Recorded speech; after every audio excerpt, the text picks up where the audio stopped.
Estamos iniciando o nosso programa Saúde Hoje. O tema em pauta é sobrecarga de ferro, cuja doença correspondente é hemocromatose.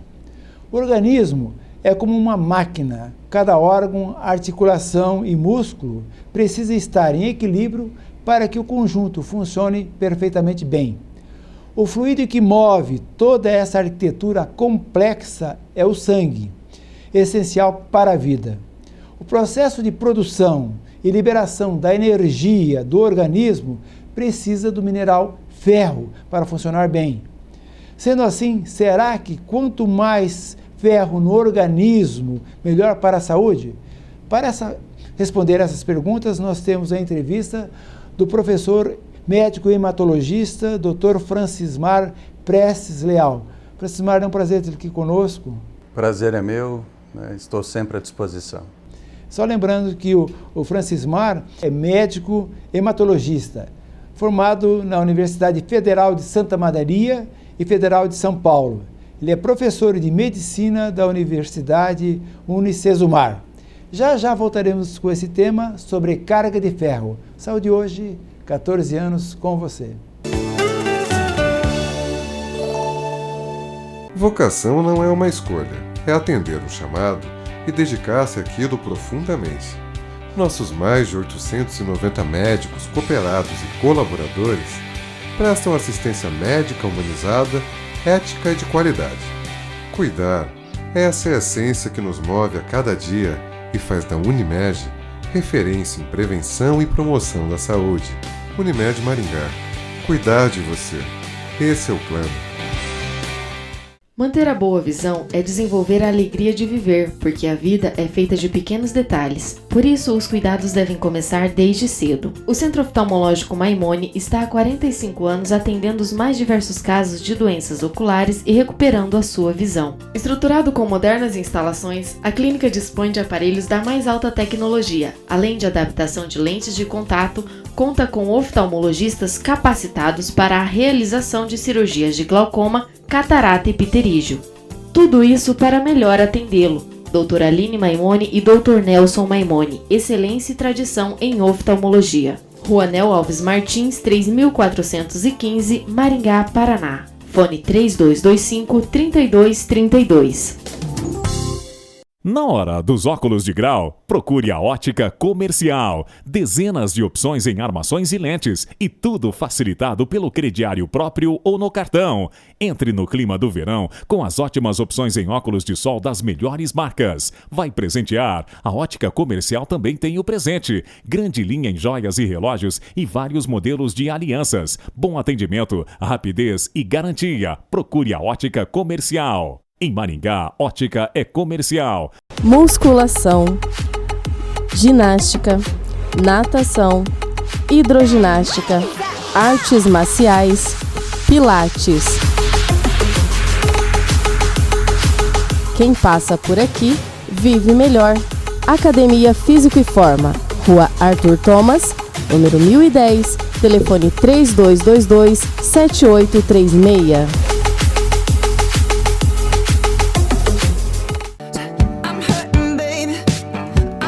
Moda, beleza e conforto, em uma coleção única feita especialmente para você. Aqui na Terra Mãe Confecções, 2 lojas para melhor atendê-lo. Terra Mãe Confecções, qualidade, beleza e estilo ao seu alcance.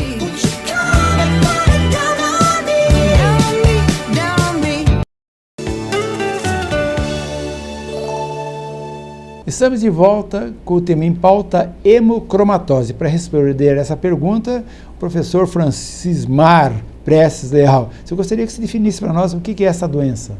Bem, hemocromatose é uma sobrecarga de ferro de origem genética, hereditária, né? Existem uma série de mutações genéticas que levam a esse excesso de ferro, principalmente envolvendo um gene chamado HFE. As pessoas que têm essas mutações acabam por absorver mais ferro do que as demais. E esse acúmulo de ferro geralmente se manifesta na fase adulta. Ferro este que se acumulará principalmente em certos órgãos, fígado, coração, articulações, glândulas diversas, assim por diante, machucando essas estruturas ou não. Então, hemocromatose, sobrecarga de ferro determinada geneticamente. Francisco Mário, quais são as causas e sintomas? Bom, causas você já falou, né? Mas os sintomas dessa doença? Os sintomas são pouco específicos, né? Cansaço, fraqueza, desânimo são os mais frequentes. E outros sintomas dependerão dos órgãos lesados. Por exemplo, acúmulo nas articulações pode gerar dor articular, artrite até. Acúmulo no fígado pode gerar desconforto abdominal. E assim por diante. Arritmias cardíacas podem acontecer por acúmulo no coração. Uma queixa comum no homem adulto, por exemplo, a redução da potência e do desejo sexual, devido à lesão de glândulas, principalmente da hipófise e dos testículos, né? Então, geralmente o paciente tem um excesso de ferro, então, em circulação? Uma pessoa que não tem essas mutações absorve de 1 a 3 miligramas de ferro por dia. Uma dieta normal tem cerca de 10 a 16 miligramas de ferro por dia. Independente do que a gente coma, nós absorvemos de 1 a 3. Né? As pessoas que têm essa mutação absorvem mais, né? E este ferro acumular-se-á ao longo dos anos, né? Daí o porquê, geralmente as manifestações ocorrem depois dos 40 anos de vida, habitualmente. E é uma doença genética muito frequente. Em um estudo que eu fiz aqui num banco de sangue local, de 100 doadores escolhidos de forma aleatória, 12 tinham sobrecarga de ferro e não sabiam, né? O que bate com um percentual de outros estudos mundo afora. Até 16% dos brasileiros podem ter mutações genéticas associadas à sobrecarga de ferro. Talvez seja a doença genética mais frequente do mundo, porém ainda pouco conhecida, pouco entendida, pouco valorizada. Portanto, tem que ser mais estudada e vale a pena buscar sobrecarga de ferro naqueles que têm sintomas como cansaço, fraqueza, dor articular, alterações hormonais, problemas no coração e no fígado e não tem uma outra explicação qualquer. Francisco Mário, como é que é feita a sobrecarga de ferro nessa doença chamada hemocromatose? Como vimos, há um mecanismo genético que leva à hiperabsorção de ferro. O diagnóstico a gente faz dosando o ferro corporal. Existem vários exames para isso, né? Talvez a ferritina seja o exame mais confiável para ver sobrecarga de ferro. Ferritina é a principal proteína de estoque do ferro no corpo. Valores acima de 200 nanogramas por ml para a mulher e acima de 300 para o homem já denotam sobrecarga de ferro. Valores acima de 1000 já denotam uma sobrecarga importante de ferro. Quanto maior o acúmulo de ferro, maior a chance de lesão orgânica. Volto a dizer, fígado e coração os principais alvos. A chance, por exemplo, de um paciente ter cirrose hepática é 20 vezes maior naqueles que têm sobrecarga de ferro, se comparados com aqueles que não têm. Portanto, dosar ferritina é um passo para o diagnóstico da sobrecarga de ferro. Existem outros métodos, por exemplo, saturação da transferrina, acima de 45%. Transferrina é uma das proteínas que transporta o ferro pelo sangue aos tecidos. Uma saturação acima de 45%, sobrecarga de ferro possível. E a biópsia tecidual talvez seja o exame padrão ouro para confirmar essa sobrecarga. Mas hoje em dia evitamos a biópsia, por exemplo, do fígado, muito menos do coração, já que os exames já podem dar esse diagnóstico, permitindo um tratamento precoce. Então, no caso, Francisco Mário, o fígado e o coração são os órgãos de choque na sobrecarga de ferro, caracterizada por essa doença de característica hereditária, né? Que o indivíduo fica acumulando ferro. Sim. No caso, uma dieta, por exemplo, restritiva de ferro ajudaria? Foi tentado isto no começo. As principais fontes de ferro são as carnes, né? o chamado ferro orgânico. Absorvemos até 30% do ferro orgânico ingerido e absorvemos apenas, no máximo, 7% do ferro vegetal, chamado não orgânico ou não M. Portanto, as carnes são a fonte principal de ferro e se tentou cortá-las no passado, mas se viu que o estrago foi maior do que o benefício, porque a carne não tem apenas ferro, tem outros elementos tantos, que só as carnes têm, por exemplo, vitamina B12. E o que se viu é que melhorava um pouco o perfil do ferro, mas não muito, e piorava outras coisas. Por exemplo, a falta de B12 leva a um tipo específico de anemia e até doenças neurológicas importantes. Logo, não se corta nada, não se corta carne, não se corta vegetais ricos em ferro, apenas se reduz a ingesta dos mesmos para um patamar de bom senso. Então, qualquer corte radical não deve ser feito, mesmo quando há sobrecarga deste ou daquele elemento, inclusive o ferro. Francisco Barba, como é que se trata a hemocromatose? O que acontece se eu não tratar? O tratamento é muito simples. A maior parte do ferro do nosso corpo está no nosso sangue, está nos glóbulos vermelhos. Basta retirar sangue. A gente chama de sangria terapêutica. É um termo muito antigo e que assusta muitas pessoas. Chamamos então de flebotomia terapêutica. É igual doação de sangue. O paciente vai ao banco de sangue e deixa uma bolsa de sangue lá, numa frequência preconizada pelo médico. Cada bolsa de sangue tirada retirará junto 200 miligramas de ferro, o que não é pouco. E se faz o número de sangrias necessárias para atingir uma ferritina normal baixa, geralmente menor que 50. Fazendo isso, depois a manutenção com uma alimentação adequada e com controles médicos periódicos basta.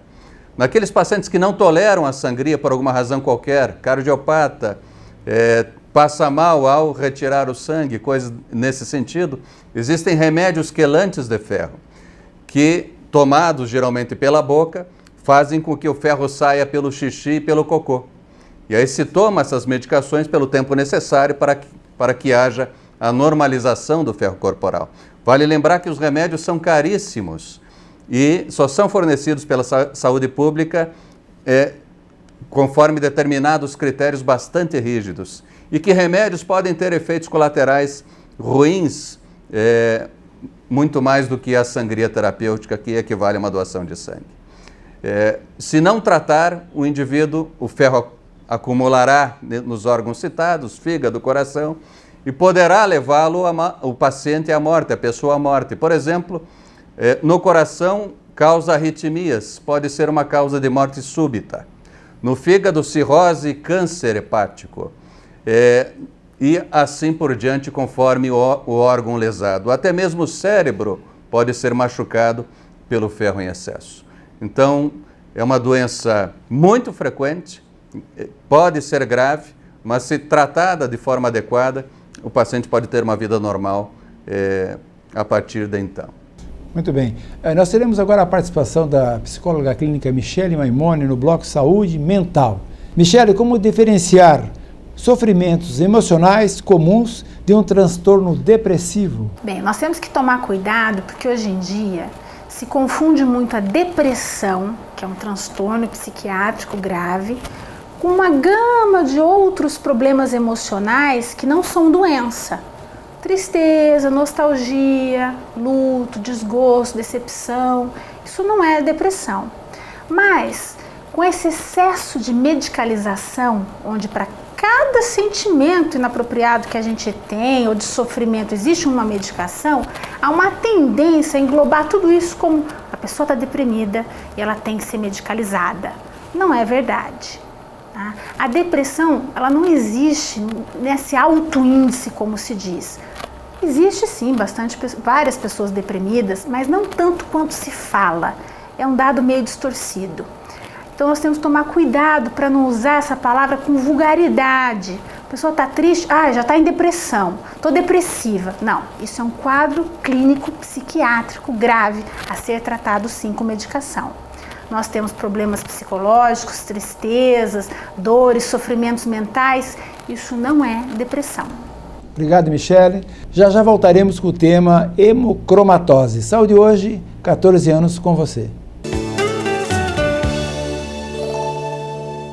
Michele Maimone. Esse nome significa tradição familiar na área da saúde, excelência na área de psicologia clínica e referência em Maringá e região há quase 20 anos. A psicóloga clínica Michele Maimone é especialista em saúde mental, psicoterapeuta de crianças e adolescentes, uma das poucas profissionais da região com especialização em psicoterapia de casais e família pela Universidade de Chicago, nos Estados Unidos. A clínica de psicologia Michele Maimone é sinônimo de competência e ética na área da saúde mental, oferecendo amplos ambientes especialmente projetados para atender você e sua família. Rua Nel Alves Martins, 3415, fone 3224-0287. Clínica de Psicologia Michele Maimone, referência e tradição em saúde mental.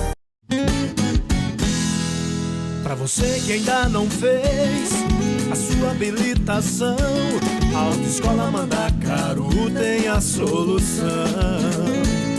O endereço é muito fácil, fica em frente ao HU. Vem pra Autoescola Mandacaru. O endereço é muito fácil, fica em frente ao HU. Vem pra Autoescola Mandacaru. Vocação não é uma escolha, é atender um chamado e dedicar-se àquilo profundamente. Nossos mais de 890 médicos, cooperados e colaboradores prestam assistência médica humanizada, ética e de qualidade. Cuidar, essa é a essência que nos move a cada dia e faz da Unimed referência em prevenção e promoção da saúde. Unimed Maringá. Cuidar de você. Esse é o plano. Para se construir uma carreira profissional de sucesso, é necessário passar por uma instituição que ofereça as bases para o seu futuro. E na Faculdade Maringá, você encontra um ambiente ideal para o seu futuro profissional. Nos cursos de jornalismo, administração, direito, ciências contábeis e publicidade e propaganda. Agende sua prova pelo site www.faculdadesmaringá.br. E atenção, para os novos alunos matriculados em 2015, ainda irão concorrer a 3 iPhones 5C. Venha para a Faculdade Maringá. Estamos de volta ao nosso programa Saúde hoje, com o tema em pauta hemocromatose, com o hematologista Francismar Prestes Leal. Francismar, você relatou que um dos tratamentos da hemocromatose seria a sangria, né? Se fazia isso, acho que nos tempos medievais, né? Muito bem, esse sangue retirado deve ser feito de quanto em quanto tempo e ele serve para a doação de sangue?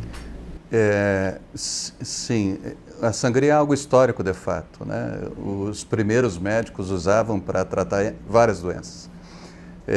E hoje em dia usamos da seguinte forma, é igual a doação do sangue, com a diferença que o sangue não é usado para doação por questões legais do Brasil.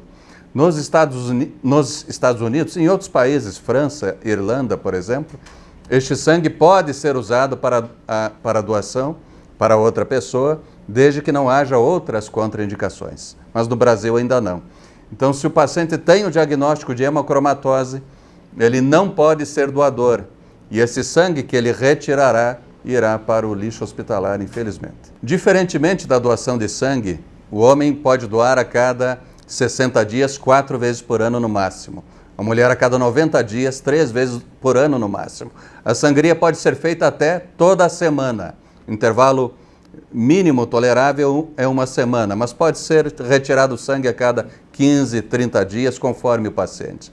E se faz o número de sangrias ou flebotomias suficientes para normalizar este excesso de ferro que o paciente tinha, respeitando, é claro, a quantidade de sangue que o paciente tem, de forma que ele não se torne anêmico também. Então esse é o tratamento da hemocromatose. Sangria, igual doação, mas intervalos diferentes, e o sangue não vai para outra pessoa, vai para o lixo hospitalar neste país. Aquela medicação que você citou, que depende, inclusive, da liberação pelo SUS, né? Que é muito caro, né? Muito. O tratamento com quelantes, por exemplo, pode girar em torno de R$ 1.500 mensais a R$ 5.000 mensais, o que é inviável para a maioria dos brasileiros. Logo, o governo banca isto naqueles que preenchem certos critérios. Por exemplo, ferritina sérica maior que 1.000 e evidência de lesão orgânica. Não são todos que preenchem esses critérios. E não são todos que vão se adaptar ao remédio, e há efeitos colaterais importantes associados a esses remédios também. Então, a terapia de escolha é a sangria terapêutica, não podendo fazê-la os quelames. Francismar, qual o limite etário máximo, no caso, doação para o homem e para a mulher, de sangue? Os limites têm mudado nos últimos anos para a doação, né? 16 anos com autorização dos pais, 18 anos à vontade. Até 65, 70 anos, a tendência é essas faixas se ampliarem cada vez mais. Para a sangria terapêutica não há idade. Se o paciente tem sobrecarga e tem 80 anos, 90 anos, e se indicada a sangria, ela deve ser feita. Esse limite de idade você falou que é para o homem e para a mulher, independente? Sim, tanto para o homem quanto para a mulher. Você falou em flebotomia, esse procedimento é seguro? Eu gostaria que você definisse o que é e como deve ser feito, se deve ser feito para o resto da vida. Flebotomia é o nome bonito da sangria, o nome técnico, né? É perfurar a veia e deixar o sangue sair. Como sangria assusta muitas pessoas, já que é um termo antigo e faz pensar em outras coisas, usamos tecnicamente flebotomia. Francismar, eu inclusive alego a minha ignorância sobre essa doença, né? Eu acho que a maioria dos médicos também, se bem que minha área é oftalmologia. Mas é uma doença, como você disse, muito frequente, causa problemas seríssimos.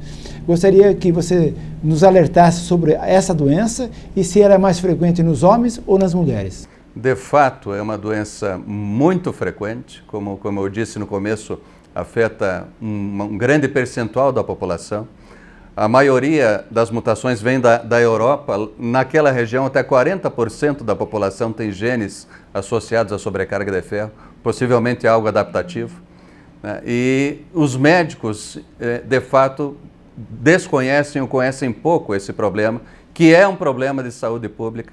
Então, o objetivo desta conversa seria divulgar mais essa doença extremamente frequente e potencialmente grave, e que, se abordada de forma precoce, permite aos pacientes que têm esse problema ter uma vida normal a partir de então. É mais frequente em homens, porque a mulher menstrua. A menstrua funciona como se fosse uma sangria, né? Então, a mulher é protegida da sobrecarga, entre aspas, enquanto ela menstruar.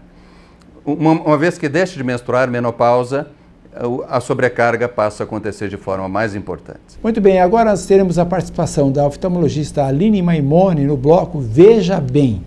Aline, qual é o tratamento para as alergias oculares? A alergia ocular é uma reação imunológica exagerada a algum tipo de alérgeno, como os ácaros, a poeira, um pelo de animal, pólen ou alguma outra substância.